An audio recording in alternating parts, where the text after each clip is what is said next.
Our friends from Chesapeake Bay Academy are back with us today, and the last time we talked about executive functioning. Peg Jensen is back with us today to talk about the importance of this, that set of skills that we learned last time with Danielle, that executive function controls things like our working memory, organizational skills, emotional control. And, you know, if something is wrong with your executive functioning, or it's not as strong, then a lot can be wrong in your life, in your academic life, in your home life, because we learned last time how much executive functioning is responsible for whether we go through the day smoothly or hit a lot of bumps in the road. So in the second part of our discussion about executive functioning, we want to talk about, okay, so if there is a problem, what kinds of things can we do? Little steps, big steps, and how do we get started? Well, the first thing you have to do is you have to find out, you have to establish the fact that executive functioning literally consists of probably 11 or 12 minor skills. Yeah. There's those that are broken down from thinking to doing, like from planning something to emotional control, responding to your behavior, not being impulsive. Yeah. So the first step is to have some type of assessment to find out what are your strengths and weaknesses. And once you do that, there are specific things you can do geared towards those skills specifically to help improve. We all have strengths and weaknesses. Sure. So once you determine that, then you can put things into place. Like, for instance, you all were talking about your college and your learning experiences. If I were to ask you, what are the lakes, the Superior Lakes of Michigan, the Great Lakes called? I can tell you right now. Okay, but if I told you to use the word homes, right, it would be Huron, Ontario, Michigan.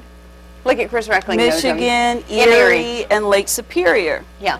And then most people could remember those things. Most people, yes. But those are the things you have to practice. And executive skills are just the same thing as any other thing you're trying to learn. You need to practice them. And you have to remember that they develop according to age. You wouldn't give a 4-year-old the same instructions you give a teenager. Sure. You know, you give them one, or some teenagers, but you give them one instruction at a time. And the most important thing developmentally when you're working with young children is to make sure that when you give an instruction, you look at somebody in the eye. If the child has a difficult time, you have them repeat it back to you. That's just one thing you can do. The other thing is you can get them to think in the future. Like if you're trying to teach a 6-year-old about social reciprocity and manners, you can prompt them ahead of time. So if Auntie brings you a gift today, what are the things that you would say? You have to get them to think in the future. Yeah.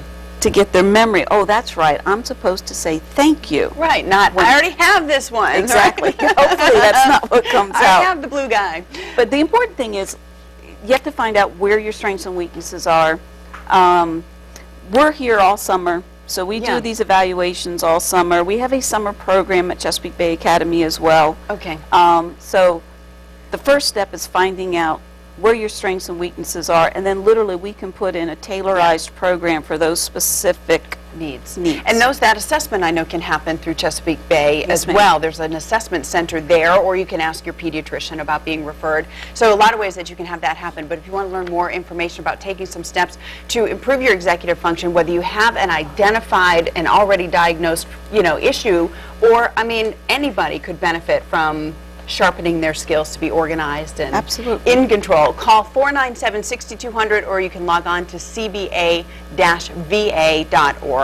to talk about their summer programs and the resources there. Peg, thank you very much. Thank you for having us.